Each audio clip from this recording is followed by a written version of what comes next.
This happened a few months ago, back in the spring. It was during that strange, in-between period of my life.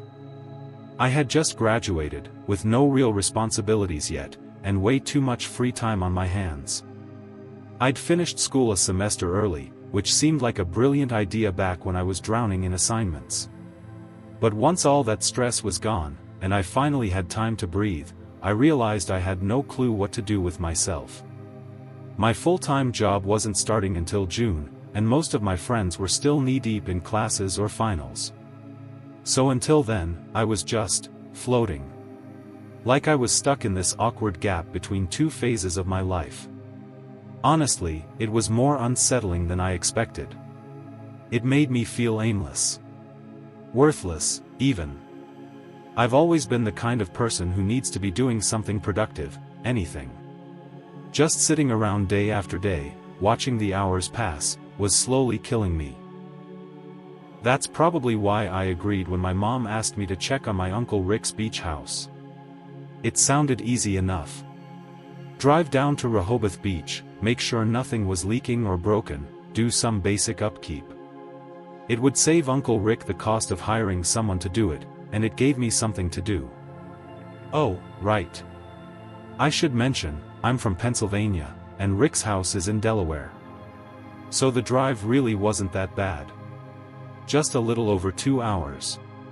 The house itself is massive. The kind of place that easily fits my entire extended family every summer, 25 of us packed into one house. We'd spend the week playing board games, drinking way too much, and laughing until midnight. Those two things, games and alcohol, are basically our family traditions. Rick's house isn't directly on the shoreline, but it's not far. It's tucked away in a quiet neighborhood, with tall beach grass lining the roads and narrow streets that wind like a maze. Fast forward to some random weekday. Honestly, I can't even remember which one. I think it was a Thursday. I left in the late afternoon, which in hindsight wasn't the smartest move. The drive was pretty chill. When I got to the house, everything looked completely normal. I unlocked the door, stepped inside, and pulled out Rick's checklist. I went through it point by point, checked the faucets, flipped the breakers, walked around the outside to inspect the siding and windows. Everything looked fine.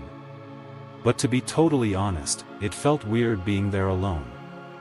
I'd never seen that house without board games scattered on the tables. Without loud voices echoing through the halls or kids running up and down the stairs. Now it was silent. Still. And I had no idea that something wasn't quite right. Silence.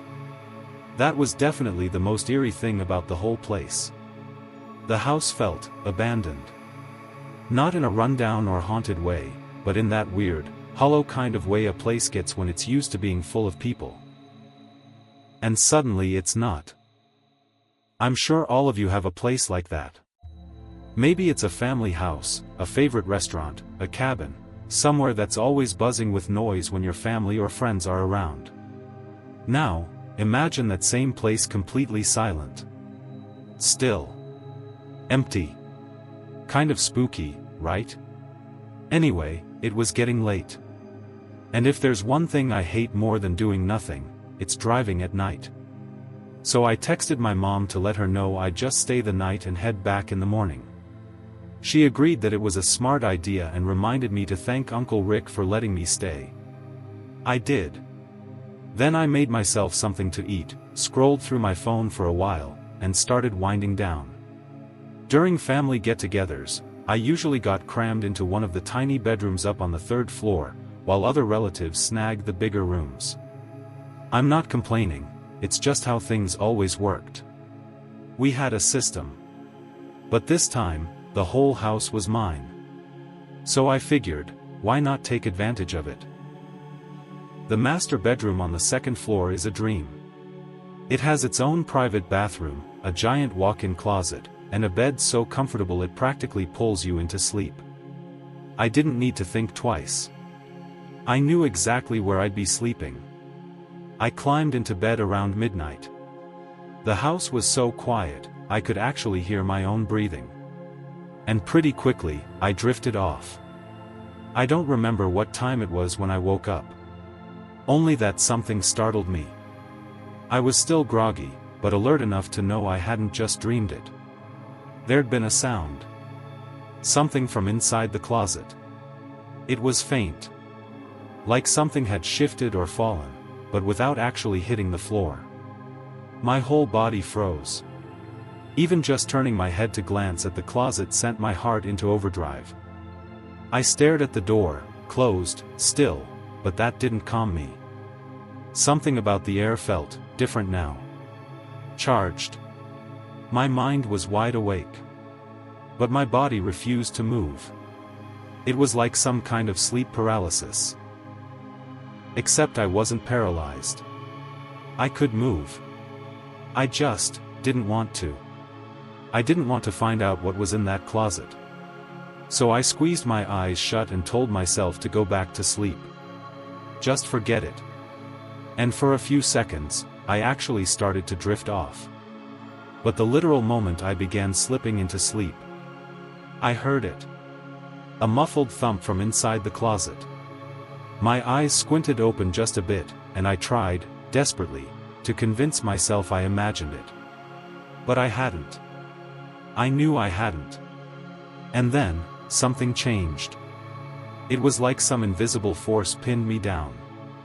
I wasn't just frozen from fear this time. This time, it was real. I couldn't move. Not a finger. Not even if I wanted to. Until that moment, I had never truly understood what it meant to be helpless. I lay there, wide-eyed and terrified, as the closet door slowly, creaked open. Through the narrow slit of my barely open eyes, I saw something step out. A dark figure. It moved silently from the closet into the bedroom. And then, it just stood there. Right next to my bed. Watching me. It didn't speak. Didn't move. It just stood. Still and silent. Maybe 20 seconds passed, though every second felt like an eternity.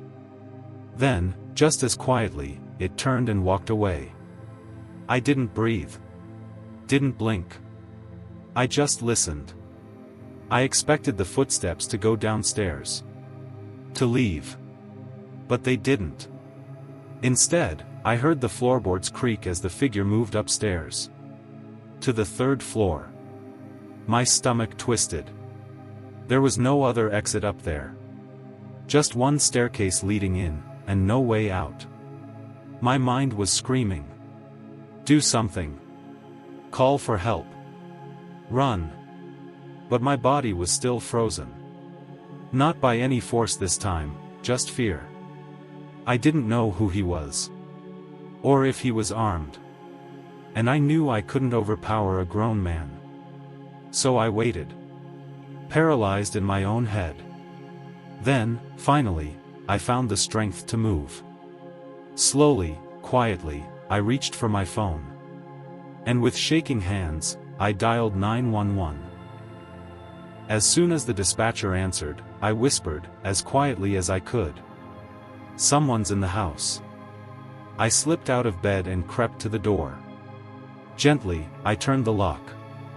And then I waited. Minutes crawled by. Each second felt like a lifetime. Then, finally, flashing red and blue lights lit up the windows. I couldn't believe how fast they'd come. I ran down the stairs, threw open the front door. And nearly collapsed in relief when I saw the police outside. They didn't waste a second. They stormed inside, guns drawn, voices firm. I stood outside in the cool night air. Heart still pounding. And I waited. According to the police, the house was empty. I stared at them in disbelief. Empty? That couldn't be right. I heard the footsteps go upstairs. I know what I heard. And there was nowhere else for him to go. No back exit. No fire escape. So unless he had vanished into thin air, he had to still be in the house. But the officers stood firm. They told me he must have slipped past me somehow. Maybe while I was locked in the bedroom, too freaked out to notice. I shook my head. That wasn't possible. He didn't pass me. He couldn't have passed me. But what could I say? The man was gone. And the police were ready to leave. Still, something in me couldn't let that happen. I wasn't about to just let them walk away. So I called Rick. He wasn't calm about it. He snapped at the officers over the phone, demanded they check again, and told them straight up. My nephew's life might depend on it. And to their credit, the officers listened. This time, they searched more thoroughly. Rick told me to follow them, to watch what they were doing. So I did. The officers moved with purpose now, opening every closet, checking under every bed, tapping at the walls as if expecting to find a hidden door. They pulled back every shower curtain, double-checked every lock on every door and window. And that's when they found it. One of the bedroom windows, on the 3rd floor, was unlocked. The room I should have been sleeping in. One officer stayed upstairs by the door, and the other headed downstairs. He stepped out onto the back deck, and I followed him.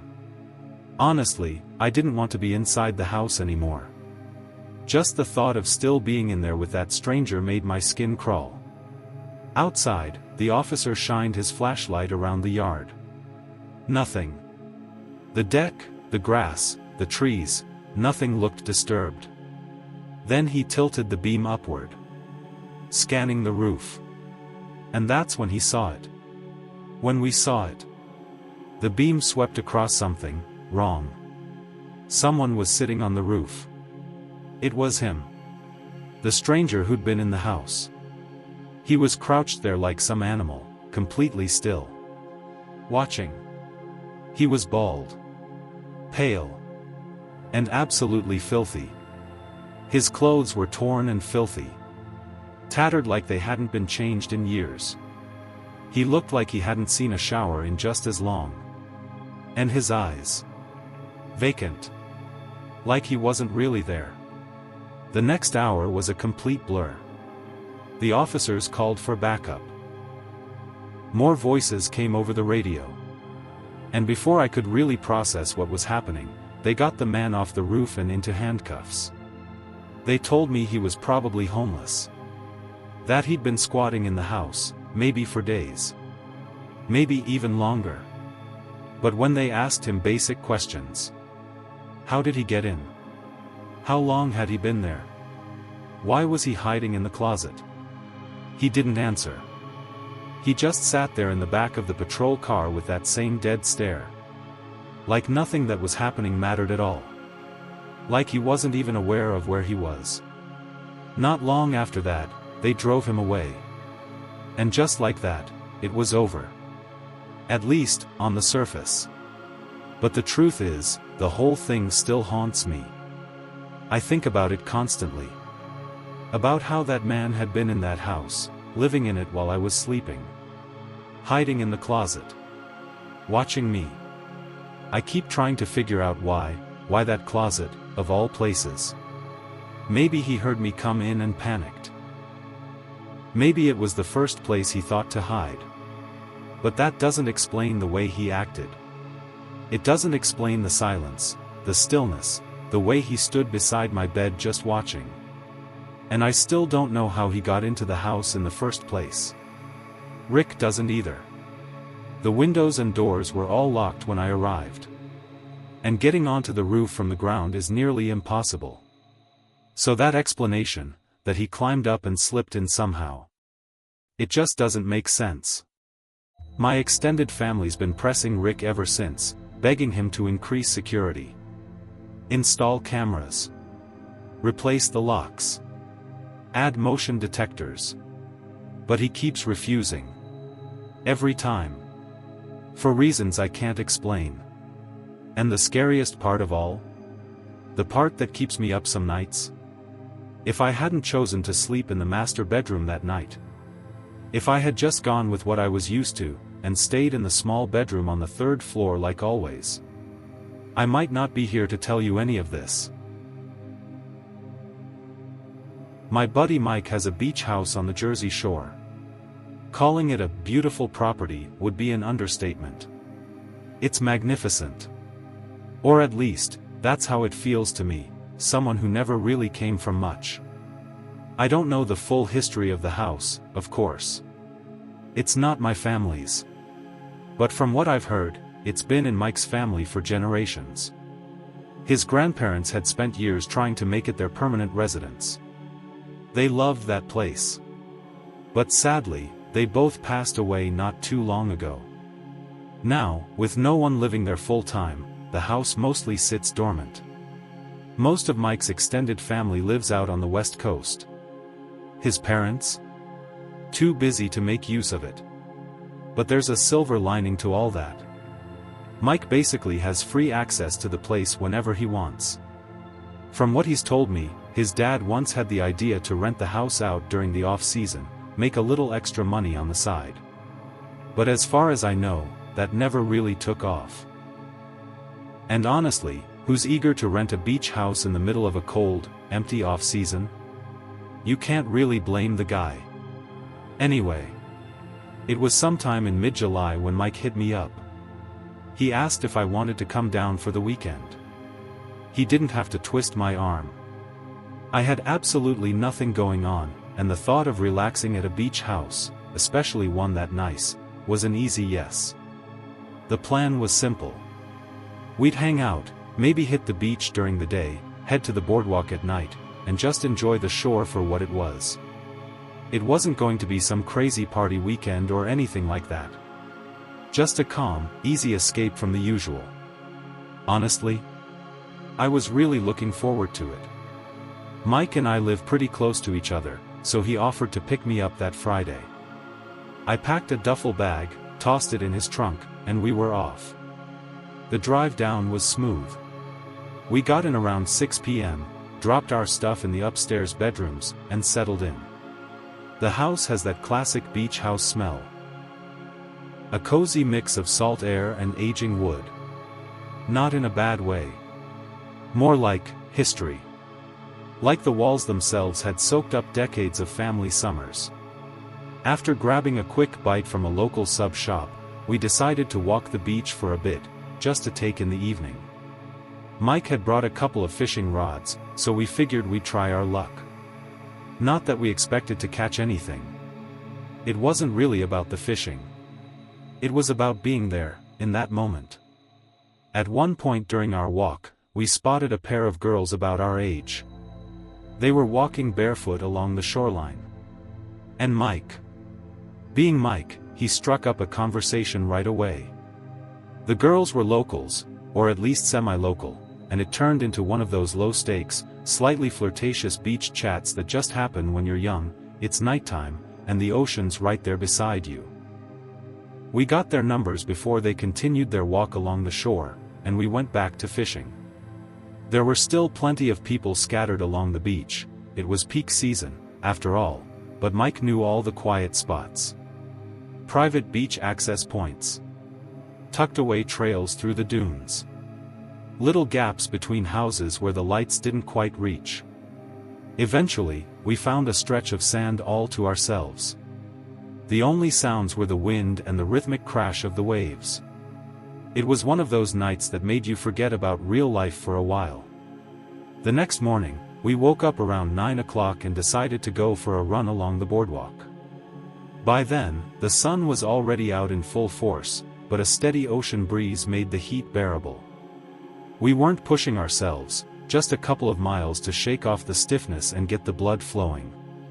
Mike's always been pretty active, and I've been trying to keep in shape lately, so it felt good to move after a night of lounging.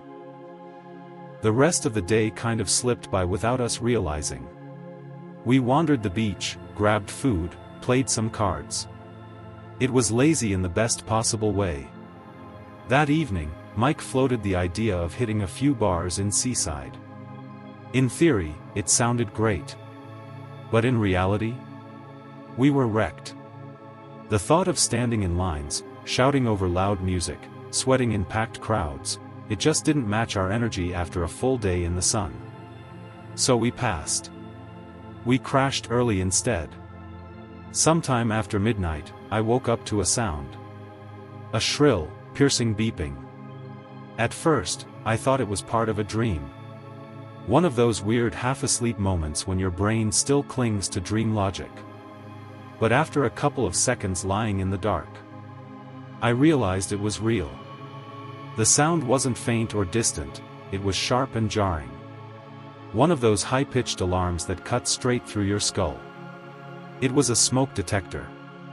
I threw myself out of bed and immediately started scanning the room.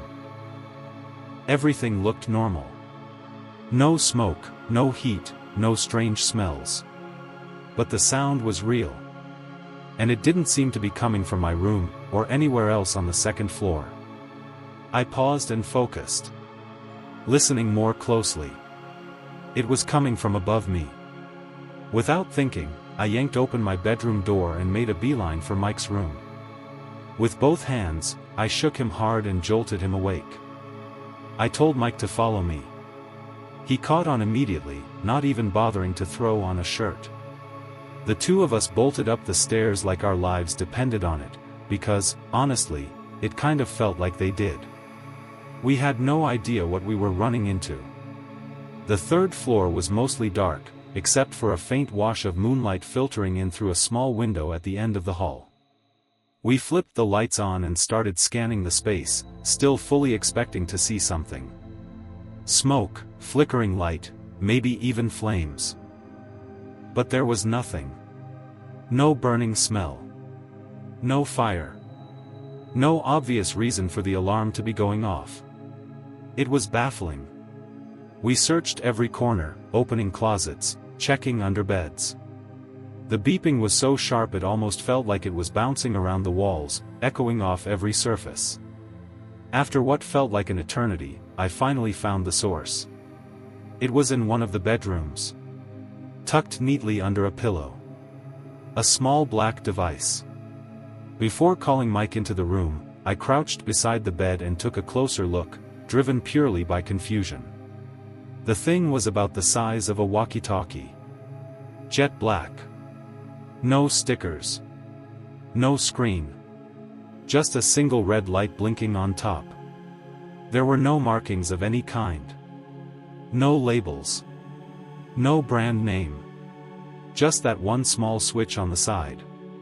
At least, I think it was a switch. I hesitated, then flipped it.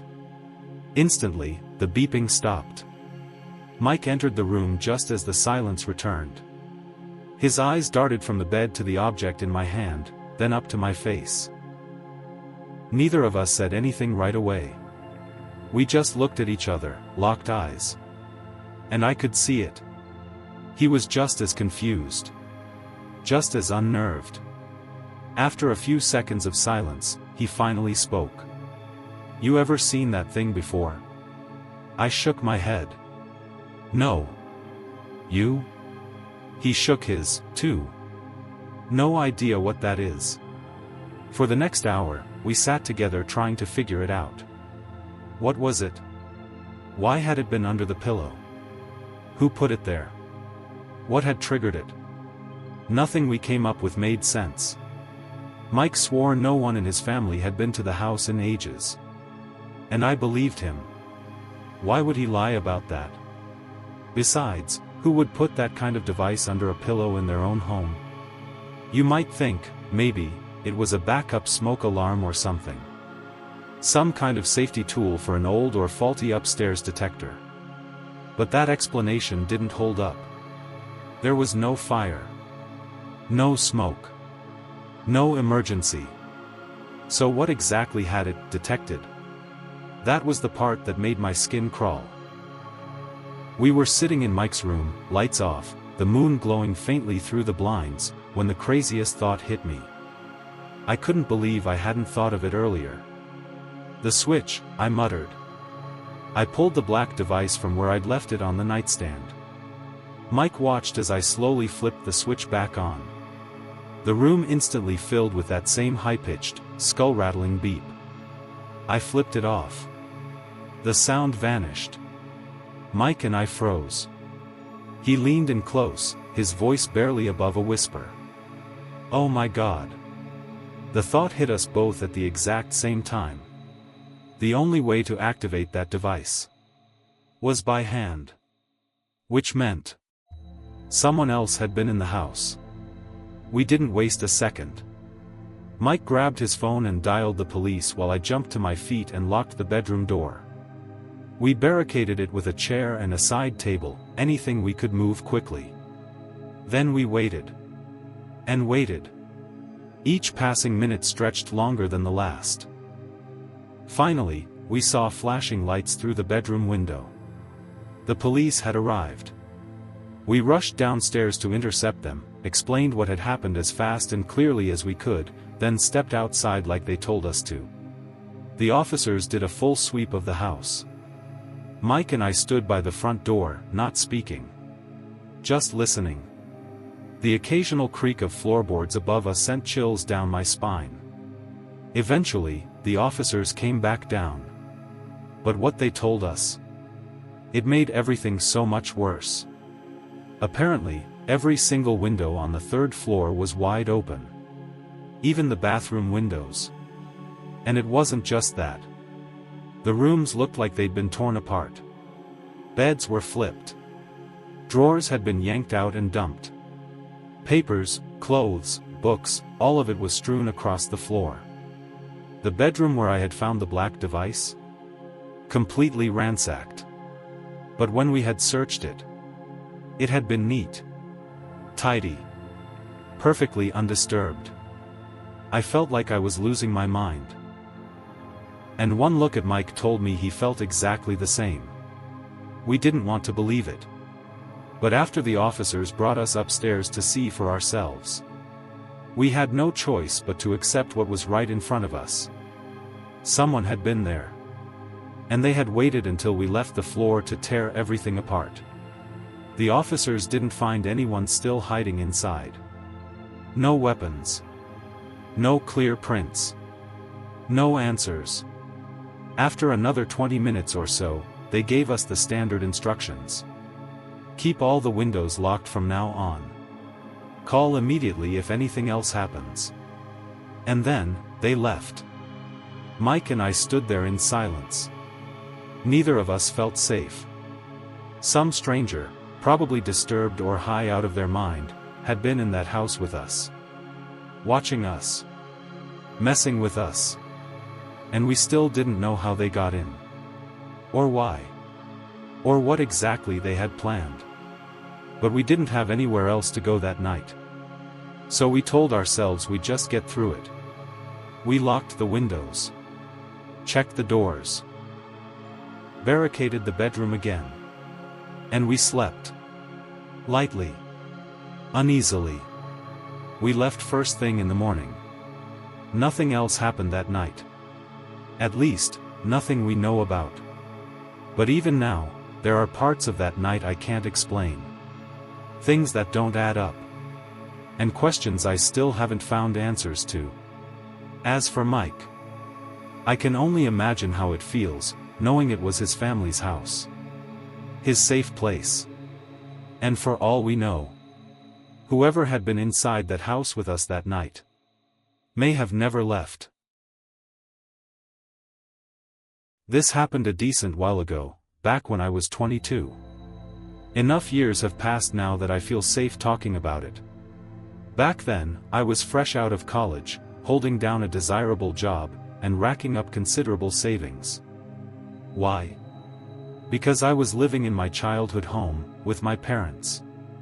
Imagine that. No rent. No worries about food or a roof over my head. And on top of that, I still had full access to the room I grew up in, my own car, and all the cozy comforts of my hometown. It was bliss. Pure, uncomplicated bliss. And believe me, I knew how lucky I was. Not everyone has parents who'd let them stay rent-free after graduation, and I never took it for granted. But not everything was as perfect and stress-free as it might seem. What I'm about to tell you happened less than 1 month after I moved back home. Now, let me be clear. I've never been what most people my age would call a party girl. I don't drink excessively. I don't spend my weekends club hopping. And I definitely don't let men dictate my life. That's just how I was raised. My father has always been the most important man in my life. And hookup culture? Frankly, it disgusts me. Because of all that, my lifestyle is pretty simple, pretty routine. Wake up. Satisfy my caffeine addiction. Go to work. Hit the gym. Read a bit of whatever book I'm working on. Scroll my phone. Sleep. Weekends? Those are for hiking, mini road trips, board games, or whatever else I feel like doing. Nothing crazy. Nothing loud. Just peace. But then one random weekend, my closest college friend, Lindsay, invited me and our other two friends, Sabrina and Thea, to spend a few days at her family's beach house. I had never been. But from the way Lindsay described it, the place sounded like a dream. Quiet. Private. Tucked away from the usual tourist chaos. Right on its own little stretch of beach. Just a short walk to the water. And let's just say, Lindsay's family isn't exactly hurting for money. I think both of her parents are neurosurgeons, if that gives you any idea. So yeah. I had a feeling this beach house would be insane. And when I first laid eyes on it, I was absolutely awestruck. Look, I'm no architect. But I know a modern-style home when I see one. Lindsay's house didn't even look like a house. It looked like a covert military safe house. Clean lines. Minimalist exterior. Huge tinted windows. Jet black trim.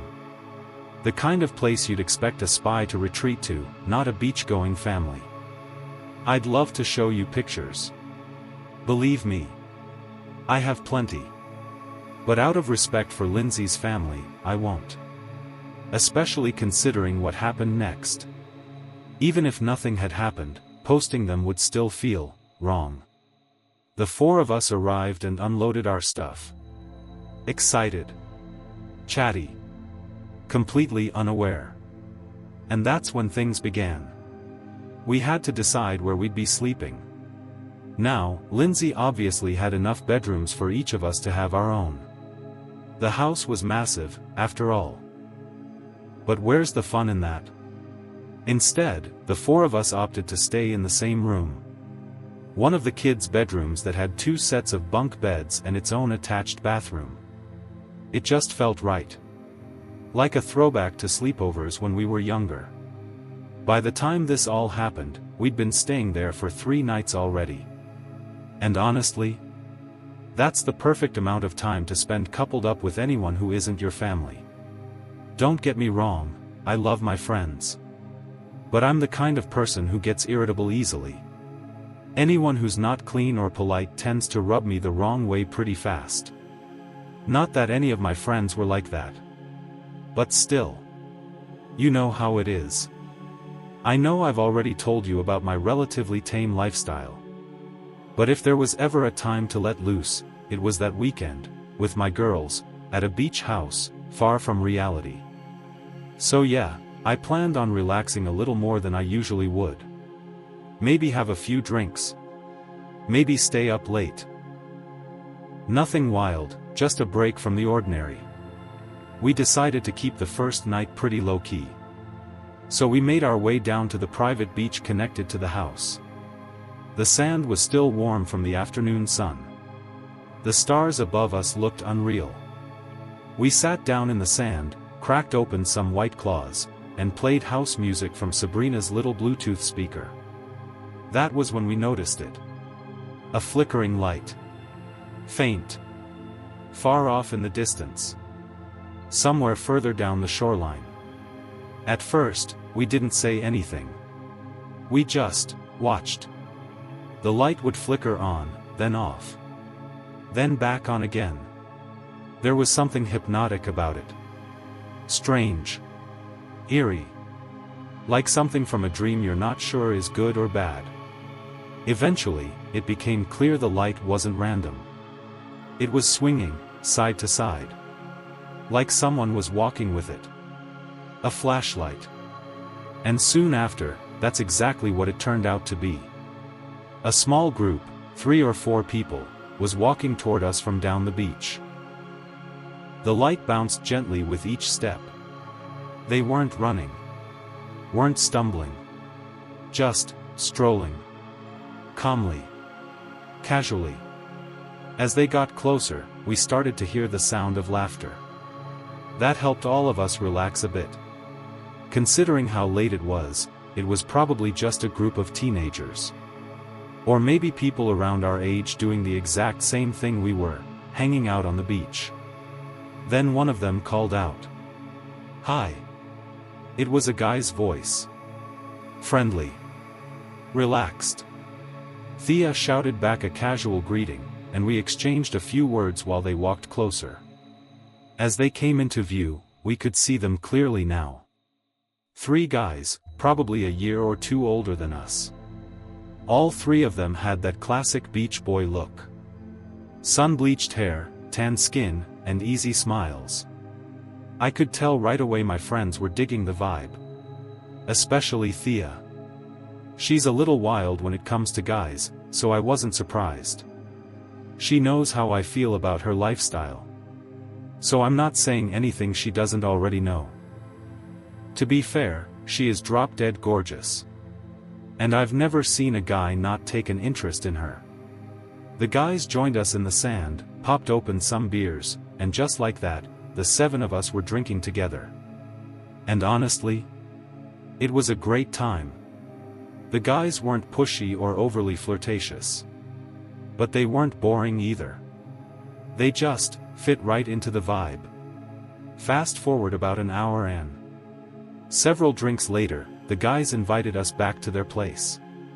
Personally, I was exhausted. All I could think about was a warm shower and getting to bed. But I could tell my friends, especially Thea, wanted to keep hanging out with them. All 3 of them were smiling, laughing, clearly interested. And even though I wasn't feeling it, I didn't want to be the one to kill the vibe. So I told them to go ahead without me. There were only 3 guys anyway. And I had 0 interest in hooking up with anyone that night.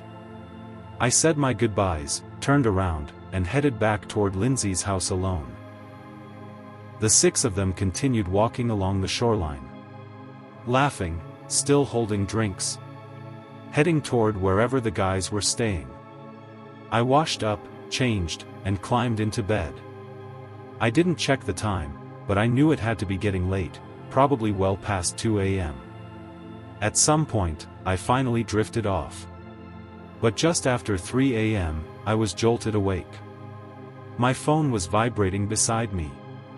A FaceTime call from Lindsay. Weird. She should have been home by now. Or asleep next to one of the guys, at the very least.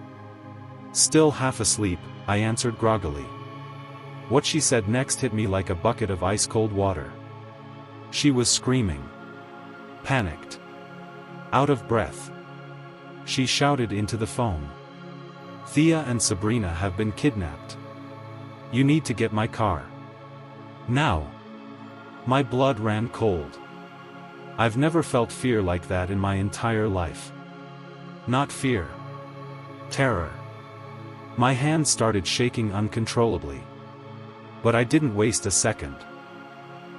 I threw on the closest clothes I could find, sprinted down the stairs, and grabbed my phone charger on the way out. "Why did you call me?" I asked, breathless. "Why not the police?" "I already did," she shouted. "They're on the way. I just need you to help me find them." She stayed on the line and walked me through it. Step by step. How to open the driveway gate. Where she kept her car keys. Which direction to go.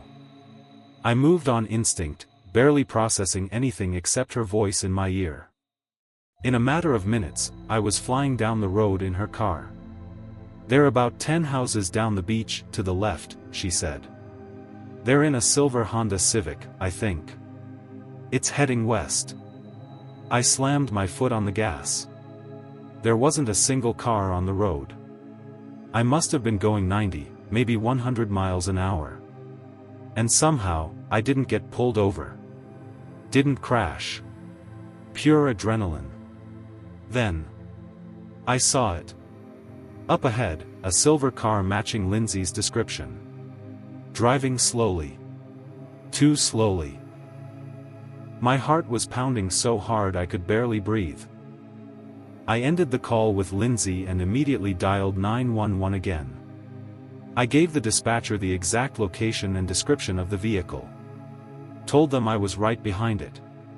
They told me to stay back. Don't alert the driver. Don't spook them. Help was already on the way. So, I followed instructions. Stayed back. Watched from a distance. And after what felt like forever, I spotted flashing cop lights up ahead. The silver SUV didn't speed up or try to evade. I can only assume the guys thought it was just a random traffic stop, nothing to do with them. I pulled over and kept my eyes glued to the scene. And what happened next was pure chaos. The police didn't waste a second. With weapons drawn, they yanked all three men out of the SUV and slammed them to the pavement. They cuffed them and marched them over to one of the cruisers. Then, one of the officers walked around to the back of the SUV. He popped the trunk. And there they were. Thea and Sabrina. Bound. Bruised. Faces pale. Clothes torn. The sight made me feel sick. Whatever fear and adrenaline I'd been feeling until then. It exploded into something far worse. Seeing your best friends like that. You don't forget it. Ever. As horrific as that moment was, it was nothing compared to hearing what happened from their perspective. Before I go on, I want to say this clearly. All three of them, Lindsay, Thea, and Sabrina, gave me full permission to share this story. They didn't want to write it themselves. And honestly, I understand. But they wanted the truth told. So, here it is. After I left, they all kept drinking. Lindsay tried to stay somewhat sober. She knew it was her family's house. She wanted to be responsible. Eventually, the guys suggested they all head to bed. Thea and Sabrina went with two of the guys. They seemed comfortable, at ease. Lindsay was left with the third guy. When she said she was heading back, he got weird. Really weird. At first, Lindsay thought he was just mad because she wasn't going to sleep with him. She tried to explain. Said she would have been down, but she needed to lock up the house. It was late. That didn't calm him. He got angry. Started yelling. Told her to get the hell out of his house and never come back. She didn't argue. She left. But halfway back, she realized she'd forgotten her purse. So, she turned around. And that's when she saw it. Out in the dark, under the moonlight. Those same two guys. Dragging Thea and Sabrina across the sand. Throwing them into the back of the car. Slamming the trunk. Driving off. That's when Lindsay called the police. And then she called me. That's how this entire thing unraveled. Now, here's the part that almost no one outside our circle knows. Thea's parents are both high-profile attorneys. The moment they got involved, things moved fast. They pulled strings. Made calls. Did everything in their power to accomplish two things. Keep this story as far away from the media as possible, to protect their daughters. Ensure those men got the maximum prison sentences allowed by law. And they succeeded. On both counts. Oh, and that beach house those guys said they were staying in? They weren't renting it. They didn't own it. They had broken in. Just like they tried to break everything else that night. There's not a day that goes by where I don't think about what could have happened. If Lindsay hadn't gone back for her purse. If I hadn't answered my phone. If the police had been even 5 minutes later. But somehow, through fear, panic, and quick decisions, we saved them. And that's all that matters. The house the guys claimed to be staying in, it didn't even belong to them. It was owned by some random elderly couple who were on vacation in a completely different country. Just one more thing on the ever-growing list of crimes those men committed, with everything stacked against them. From kidnapping and assault to breaking and entering, they were put away for a very long time. And yet, as much as I want to believe in justice, I still think no sentence will ever be long enough. No punishment could truly make up for what they did. As much as I hate to admit this, that night traumatized me. For years, I couldn't go to the beach at night anymore. I couldn't be around strangers without feeling like something terrible was going to happen. Even harmless conversations made my skin crawl. Late nights made my chest tighten. Everything felt unsafe. I became distant. Antisocial. I pulled away from the girls. Not because I didn't love them, but because I couldn't handle what we'd all lived through. Thankfully, that changed. In time. Little by little, I rebuilt the trust one had lost in the world. We're all still in each other's lives, though things will never quite be the same. And as for Thea and Sabrina, part of me thinks that not remembering what happened to them might actually be a blessing in disguise. Some things, maybe, aren't meant to be remembered. But what I'll never stop thinking about, the part that haunts me the most, is how close it all came to ending very differently. If I hadn't gone home early that night, if Lindsay hadn't called me, if I hadn't reached her car in time, I don't even want to think about what might have happened. Because the truth is, if even one piece of that sequence had changed, the police might never have found that car.